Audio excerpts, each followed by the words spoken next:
Maria de Nazaré, Maria me cativou, fez mais forte a minha fé, e por filho me adotou.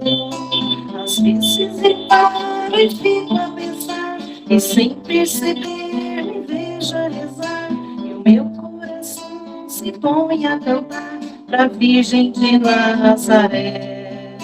Menina que Deus amou e escolheu, pra Mãe de Jesus, o Filho de Deus, Maria que o povo inteiro elegeu, Senhora e Mãe dos céus. Ave Maria, Ave Maria, Ave Maria, Mãe de Jesus. Ave Maria, Ave Maria, Ave Maria, Mãe de Jesus. Maria que eu quero bem, Maria do puro amor, igual a você ninguém, Mãe pura do meu Senhor. Em cada mulher que a terra criou, um traço de Deus Maria deixou, um sonho de mãe Maria plantou, pro mundo encontrar a paz. Maria que fez o Cristo falar, Maria que fez Jesus caminhar, Maria que só viveu para seu Deus, Maria do povo meu. Ave Maria, Ave Maria, Ave Maria, Mãe de Jesus. Ave Maria, Ave Maria, Ave Maria, Mãe de Jesus. Sejam todos bem-vindos a mais uma reunião pública virtual. Estar com vocês nessas noites de quinta-feira realmente é uma bênção, e é uma bênção que compartilhamos todos, né? Meu nome é Mariane. Todas as informações referentes aos trabalhos da casa estão no nosso site, nas nossas redes sociais, Instagram, para poder entrar, interagir, curtam bastante as nossas publicações, compartilha com todo mundo, compartilha essa palestra e tantas outras que estão lá no nosso acervo do nosso canal, tá bom? Vou passar para vocês a escala da noite. A harmonização contou e está contando com a nossa querida Cris Vasconcelos, que é uma trabalhadora maravilhosa, que a gente estava tentando trazer de volta, já tinha tanto tempo, né, Marisete? E hoje ela está nos agraciando com a sua voz, sua energia, e a gente vai ver muito ela por aqui ainda, se Deus quiser. Muito obrigada, Cris. A prece inicial será com o nosso querido amigo Haldane, a leitura do Evangelho, capítulo 13, item 12, que será feito pelo nosso irmão Edmilson. O nosso palestrante querido, adorado dessa noite é o senhor Célio César, trazendo para nós o tema Caridade segundo Paulo. O passe, a fluidificação das águas e a prece final será com a nossa irmã Rosa. Tenhamos uma palestra abençoada, que os bons espíritos nos intuam, para a gente estar receptivos para receber tudo que o Célio trouxe para nós hoje. E eu convido nossa irmã Cris para novamente cantar mais uma música para a gente serenar, harmonizar, para dar início à nossa reunião.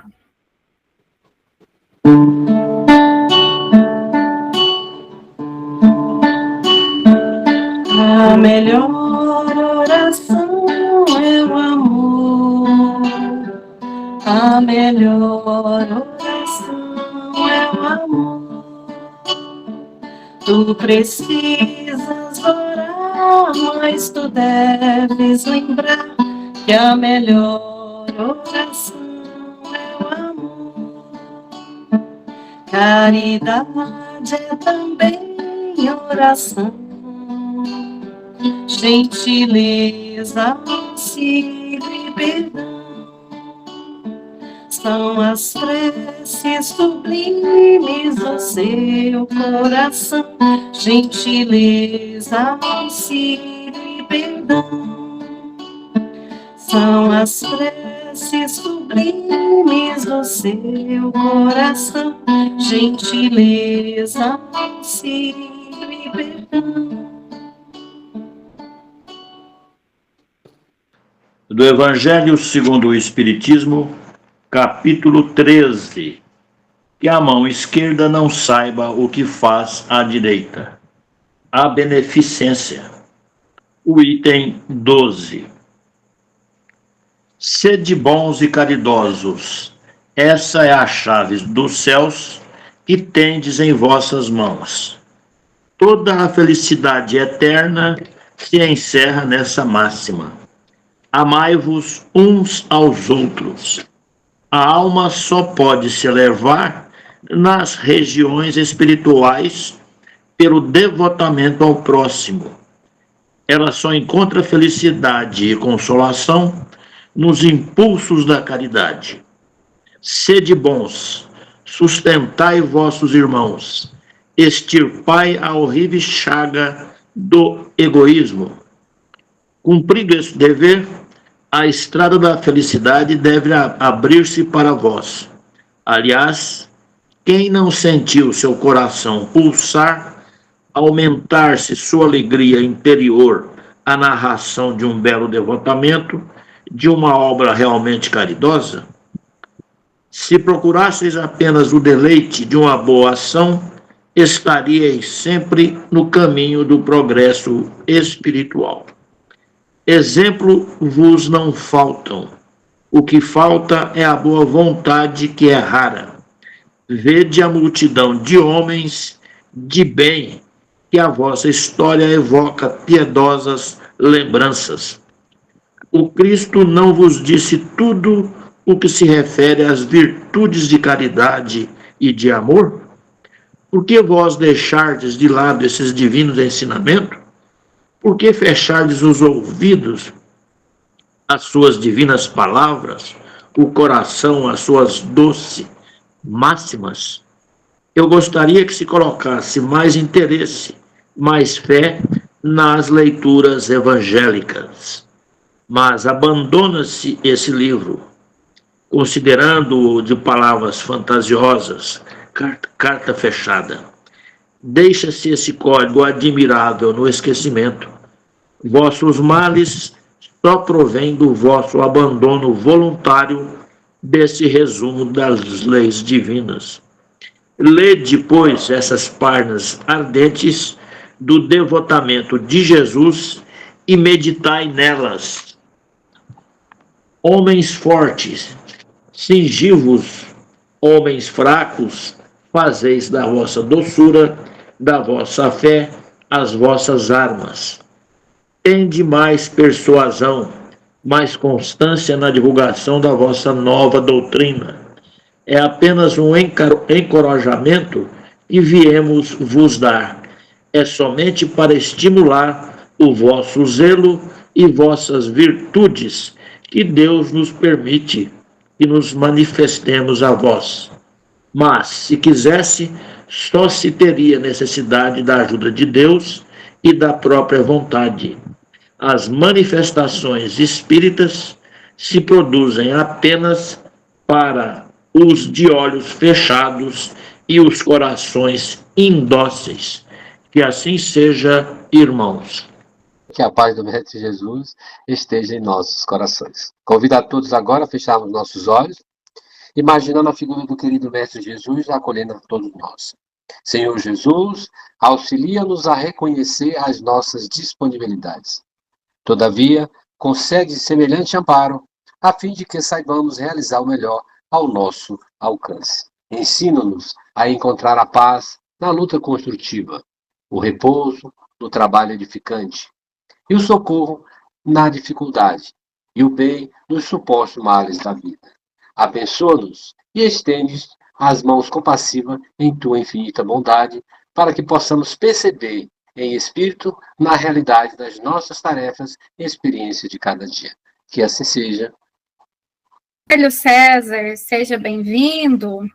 O espaço agora é todo seu por 30 minutos, tá bom? Fique à vontade. Quer começar dizendo que a palavra original no grego é ágape, para evitar aí umas dúvidas. Então, o que acontece com essa palavra ágape? Ela tanto quer dizer amor, quanto quer dizer caridade. É por isso que alguns tradutores traduzem como sem amor eu nada seria, né? E outros colocam sem caridade eu nada seria. A gente lembra aquela música do Renato Russo, que fez um sucesso danado, que ele juntou ela com o soneto do Luiz Vaz de Camões, fez aquela música Monte Castelo, e lá ele fala, ainda que eu falasse a língua dos homens e dos anjos, sem amor eu nada seria. Mas sem caridade eu nada seria, está correto também, porque tanto a fonte de uma quanto da outra vem do grego ágape. E o senhor Saulo de Tarso, que depois virou Paulo, ele era muito estudioso do grego. E fala-se que ele preferia esse idioma. Então, assim, é só para esclarecer mesmo aí umas questõezinhas a respeito. Mas o ágape quer dizer, então, a culminância da caridade. É você sentir essa caridade, esse amor, você agir e viver nela o tempo todo. É essa caridade que ele se refere. Eu queria também, antes de entrar na fala dele, que é muito conhecida, falar um pouco sobre ele, o antes e o depois de Jesus, né? A gente tem aqui esse monumento da literatura espírita, que é o Paulo Estevão. A gente entende que toda e qualquer pessoa que queira conhecer o cristianismo a fundo, com detalhes, precisa ler esse livro. Ele nos traz assim, informações incríveis. E o Emmanuel, através da psicografia do Chico, traz esse perfil dele para nós. O jovem Saulo apresentava toda a vivacidade de um homem solteiro, bordejando os seus 30 anos. Na fisionomia cheia de virilidade e máscula beleza, os traços israelitas fixavam-se particularmente nos olhos profundos e percussientes, próprios dos temperamentos apaixonados e indomáveis, ricos de agudeza e resolução. Trajando a túnica do patriciato, falava de preferência o grego. Isso justifica, então, aquela fala dele lá, que se afeiçoara na cidade natal ao convívio dos mestres bem-amados, trabalhados pelas escolas de Atenas e Alexandria. É porque daqui a pouco a gente vai entrar naquela primeira fala dele lá. Tem uma outra questão dele aqui, meio... Aqui a gente descreveu ele mais no campo intelecto e físico. Aqui vai no psicológico. Isso antes de Jesus. Sabia ordenar e desagradava-lhe qualquer expressão de desobediência aos seus propósitos. Aqueles meses de convívio diário dava-lhe a conhecer o seu temperamento indômito e inquieto. Isso aqui era a visão da Abigail, a noiva que era, sendo que não foi, né, nessa encarnação. A par de um coração eminentemente generoso, onde uma fonte de ignorada ternura se retraía em abismais profundezas. Então, a gente sabe que Saulo era um homem muito culto, muito conhecedor das escrituras, do Antigo Testamento, principalmente, mas também da filosofia, dos gregos e das artes. E a gente sabe também que depois que ele conheceu Jesus, ele se transformou no maior apóstolo da divulgação do cristianismo, e todas aquelas maldades, aquelas torturas que ele faz lá no início do romance, que deixa a gente de queixo caído, ele acaba resgatando aquilo também em existência, e se torna um homem extremamente amoroso, humilde e bondoso. E nós, relembrando aqui aquele momento, quando ele cai, porque ele indo perseguir Ananias, né, naquele sol escaldante, nas entradas ali da cidade de Damasco, ele percebe, então, era um sol do meio-dia num lugar deserto. Imaginem a claridade. Mas ele viu uma luz ainda maior, se é que é possível. descendo ali aquela luz, e aquilo foi tomando uma proporção, e aquilo foi tocando ele, deixando ele abismado. Mas o que estava tocando ele, na verdade, não era somente a intensidade da luz, era o amor que aquela luz irradiava, porque era Jesus ali chegando, e acabou tocando ele nas fibras mais íntimas. E Jesus faz aquela clássica palavra para ele, que nós temos aí na ponta da língua, né? Saulo, Saulo, por que me persegues? Mas a gente vê que naquele momento ele cai cego e tocado em seus melhores sentimentos. Aqueles sentimentos que ele estava guardando ali, todo aquele orgulho fica para trás, aquele egoísmo, e ele reconhece ali o Cristo pelo amor, e se ajoelha diante dele e fala: Senhor, o que queres que eu te faça? E essa é a pergunta que nós precisamos fazer para Jesus também, né? Consequentemente, o que Jesus aí aguarda da gente? Em rápidas palavras, ele passa por todo um processo, mas Jesus pede a ele que leve o evangelho dele a todos os confins. E ele vai, dali para frente, ele passa a viver para o Cristo. Mas então o que acontece? Ele prega numa igreja, ele se dá bem, ele prega no outro, ele se dá mal, ele é bem recebido em um lugar, em outro nem tanto, há lugares que ele é apedrejado, ele quase vê a morte num desses apedrejamentos, mas ele não desiste, ele não desiste, nada faz ele desistir de levar o evangelho de Jesus aos corações, desde as regiões mais simples, mais humildes, até as mais avançadas da época. E aí, o que acontece aqui? A gente pensa, por que ele fez essa passagem? Há um momento lá, quem lê o livro vai se lembrar, que ele resolve voltar à Grécia e ver lá os grandes, que eram os filósofos da época, os grandes pensadores, os doutores da palavra, os grandes artistas, e fala-se que ele chega e pede para falar lá no parlatório, lá dos gregos. E aí, ele tinha um know-how, que ele era conhecido lá, eles dão um espaço para ele. Então, o que acontece lá? Fala-se que quando ele começa a falar de Jesus, o povo foi saindo, e quando ele viu, ficaram ali algumas pessoas por educação. Então, ele percebeu que não basta saber. E aí a gente entende o porquê dessa frase. Ainda que eu falasse a língua dos homens e dos anjos, sem caridade eu nada seria.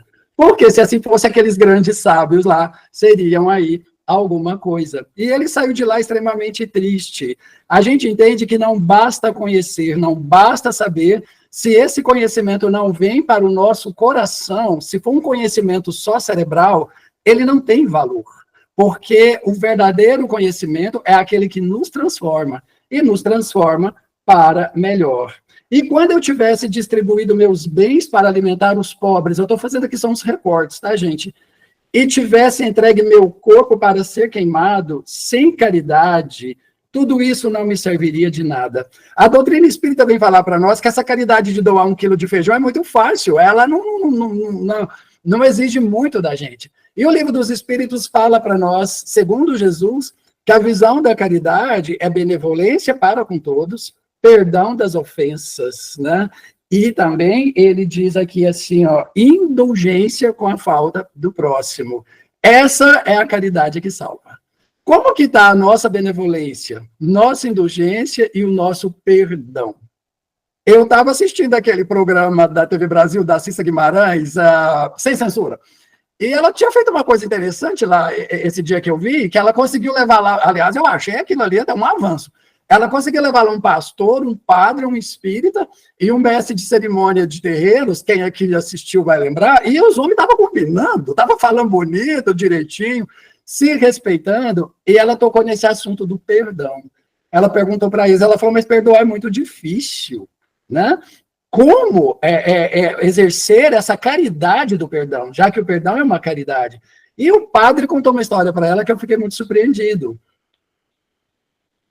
Ele olhou para ela e falou assim, eu posso te responder com uma história? Ela falou, pode. Ele falou, pois bem, Cissa, lá na minha igreja tinha uma senhora lá, uma senhorinha muito querida, muito amada, todas as pessoas gostavam demais dela, e ela tinha um filho, e o filho dela foi brutalmente assassinado. Era o único filho que aquela senhora tinha, e ela ficou ali tentando com Jesus, exercer o perdão, aquilo tocando nela, foi manchete de jornal, que o filho dela estava indo para o trabalho, foi um menino que ela criou dentro da igreja, com todas as virtudes, e as pessoas se dizendo inconformadas, por que um bom rapaz como aquele foi assassinado, prenderam o tal bandido. Era um ladrão que tinha assassinado o filho dela a tiros. Então, o que acontece? Esqueceram do assunto. Passados ali alguns longos anos, eis que aquela senhora veio a óbito. E ele conta que ela foi velada na igreja, e começou um bafafá danado ali, porque começou a chegar a viatura da polícia na porta da igreja.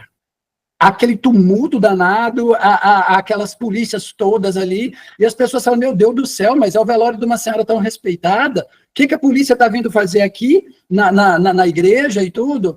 Aí eles falaram assim, que um criminoso de alta periculosidade queria ver ela de qualquer jeito.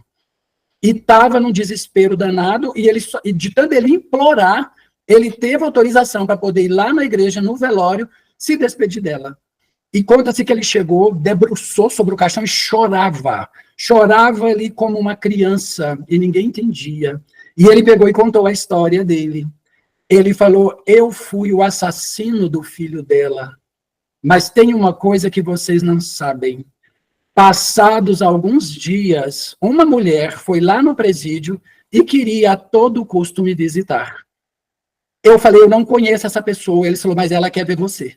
E ela entrou e olhou nos olhos dele e falou, eu sou a mãe do rapaz que você matou.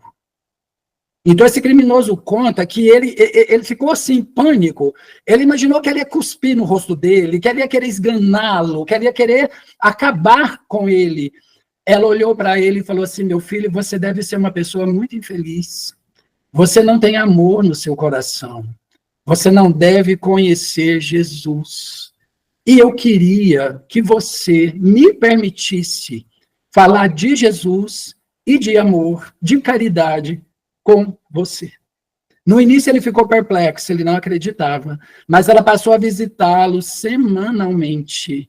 E ele conta que ele sentiu que ela realmente queria perdoá-lo. E ela tanto se esforçou que, primeiro, ela conseguiu perdoá-lo usando os ensinamentos bíblicos de Jesus.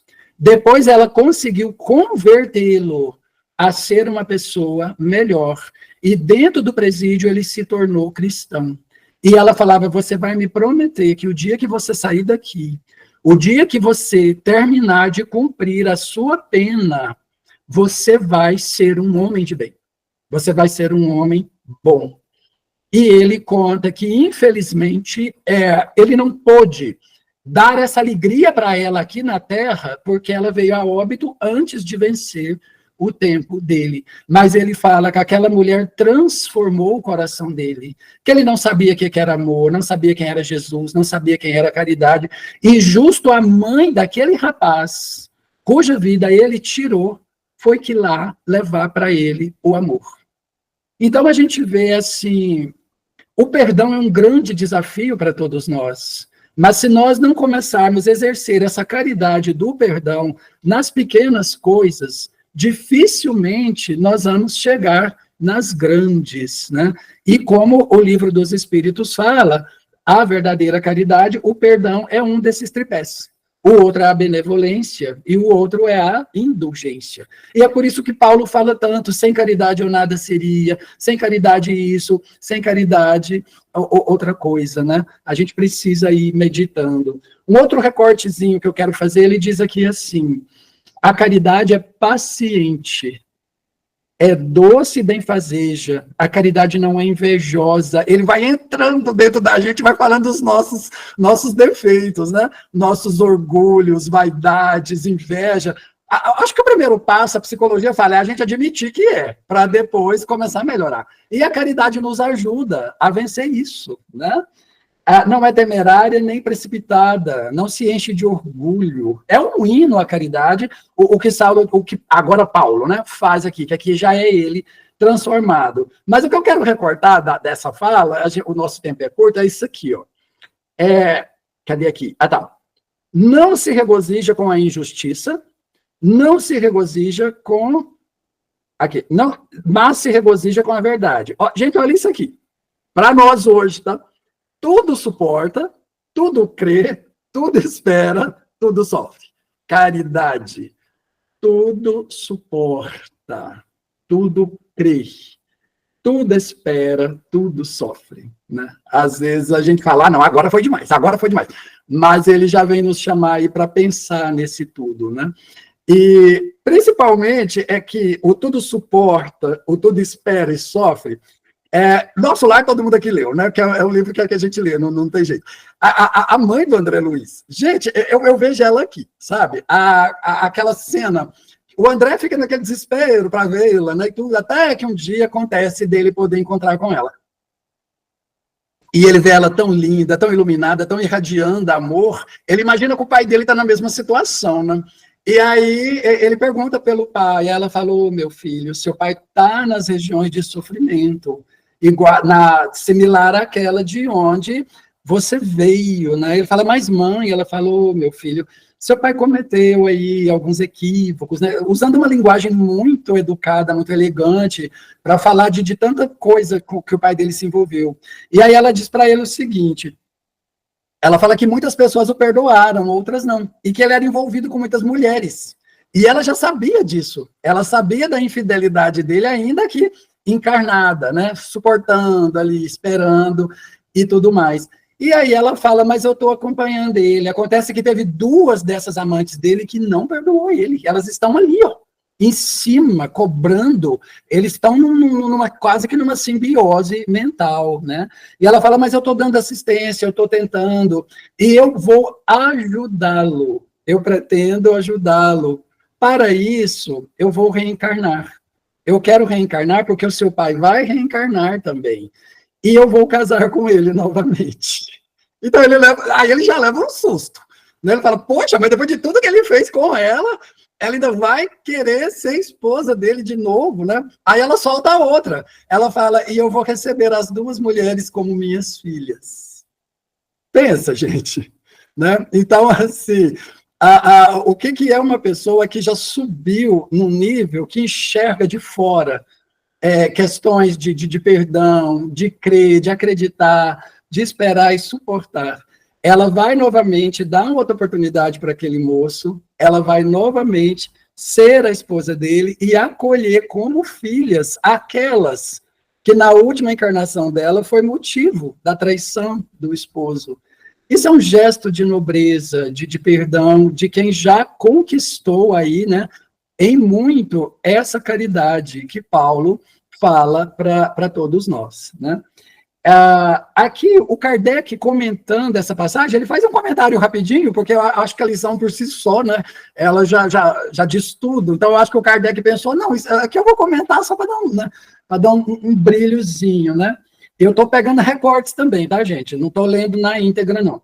São Paulo, de tal forma, compreendeu essa verdade que coloca, assim, sem equívoco, a caridade acima mesmo da fé, porque a caridade está ao alcance de todo mundo. É verdade, qualquer pessoa pode e deve faz a caridade.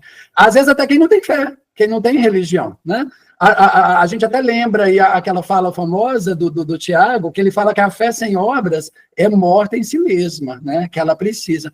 E tem pessoas que são ateias, que nem acreditam, às vezes, num ser superior, não tem uma religião, mas tem um coração imenso, um coração tão bondoso, e elas são pessoas que se condoem com a dor do outro, né? Que interessante essa questão da fé. Conta-se que havia uma senhora que ela era extremamente cética. Ela pensava assim, Deus não existe. Porque se Deus existisse, na cabecinha dela, ela pensava assim, olha eu aqui, cabecinha, né? Era uma mulher extremamente inteligente. Ela dizia o seguinte, ela falava, se Deus, vocês não dizem que Deus é bom? Vocês não dizem que Deus é justo? Então por que tem tanta gente sofrendo, tanta gente passando fome, tanta injustiça? Por que tem gente jogando comida no lixo e tem gente passando fome? Ela sempre fazia, né, esses questionamentos, e ela se indignava. Mas ela tinha uma coisa, ela indignava e não ficava só na indignação, não. Ela saía ajudando quem ela podia. Era ela ver alguém passando uma necessidade de ajuda, de uma visita, ia lá, a tal da mulher, a ajudar, e fazia o que ela podia, e brigava pelos outros, e assim, ela era considerada como humanista, né? e fazia todo o bem que ela podia, mas sem interesse algum. Ela fazia por fazer. A alegria dela era ver uma dor amenizada. A alegria dela é ver alguém consolando. A alegria dela era perceber que ela, de alguma forma, ela poderia, com os poucos recursos dela, ajudar alguém, mesmo sendo cética, mesmo não tendo essa fé, mesmo não acreditando. Porque é como Kardec coloca, a caridade está ao alcance de todo mundo, independente disso. Mas o que aconteceu com a tal da mulher? Desencarna, né? Aí, conta-se que ela levou o maior susto do mundo, porque ela se viu num lugar muito bonito, muito bom. Aí disse que ela falou assim, onde é que eu tô, né? Aí alguém veio e falou, olha, minha irmã, não é por nada não, mas você morreu, né? Aí ela falou, o quê? Ela falou, exatamente. Ela falou, mas então existe essa outra vida, esse outro mundo, né? E ela confessa que ela nem se sentia merecedora porque ela não acreditava naquilo. Aí o instrutor falou para ela, minha irmã, o que a gente traz para cá é o bem que a gente faz. Tem muita gente lá na Terra que tem fé, mas é uma fé cerebral, é uma fé da boca para fora, é uma fé que não desce para o coração. Já você, mesmo não tendo fé, você deu pão a quem tem fome, você deu agasalho a quem tem frio, você deu o bom conselho, você brigou por aqueles que não poderiam brigar, e é por esses méritos que você aqui está. Bom, meus amigos, é essa mensagem que a gente queria passar para vocês, e que a gente possa ler muito essa passagem de Paulo, meditar sobre ela, fazer esse vínculo com a questão 886 do Livro dos Espíritos. Eu agradeço muito a vocês pela oportunidade e que Jesus nos abençoe. Muita paz a todos. Célio, muito obrigada. Eu acho Obrigado que... a vocês. Eu acho, não, tenho certeza, né, Morisete? Acho que recebemos tanto essa noite. Muito, muito mesmo. Obrigada. Agora vamos convidar novamente a Cris, né? Cris, canta mais uma para nós, e em seguida nós teremos o passe, a fluidificação das águas e a prece final com a nossa irmã Rosa.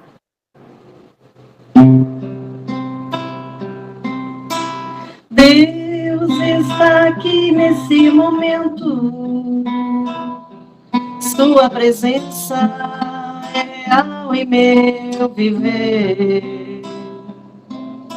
Entregue sua vida e seus problemas, fale com Deus, Ele vai ajudar você.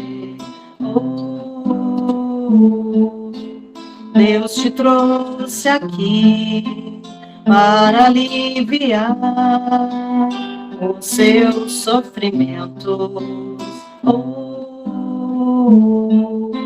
É Ele o autor da fé, do princípio ao fim, em todos os teus momentos. E ainda se vier noites traiçoeiras, se a cruz pesada for, Cristo estará contigo. O mundo pode até fazer você chorar, mas Deus te quer sorrindo. E ainda se vier noites traiçoeiras, se a cruz pesada for, Cristo estará contigo. O mundo pode até fazer você chorar, mas Deus te quer sorrindo. Seja qual for o seu problema, fale com Deus, Ele vai ajudar você. Após a dor vem a alegria, pois Deus é amor e não te deixará sofrer. Deus te trouxe aqui para aliviar os seus sofrimentos. É Ele o autor da fé, do princípio ao fim, em todos os teus momentos. e ainda se vier noites traiçoeiras, se a cruz pesada for, Cristo estará contigo. O mundo pode até fazer você chorar, mas Deus te quer sorrindo. E ainda se vier noites traiçoeiras, se a cruz pesada for, Cristo estará contigo. O mundo pode até fazer você chorar, mas Deus te quer sorrindo. Paz e luz a todos. Vamos, nesse momento, fechar nossos olhos, respirar profundamente. Senhor Jesus, abençoai neste momento a todos nós. Fazei com que esse tratamento nos traga muita paz, luz e muitas bênçãos, pois o Senhor, Mestre amado, é bálsamo e remédio para todas as dores, seja ela física ou espiritual. Dai-nos humildade, coragem e fé. E assim, vamos ficar bem receptivo ao passe, que neste momento, toda a equipe de Jesus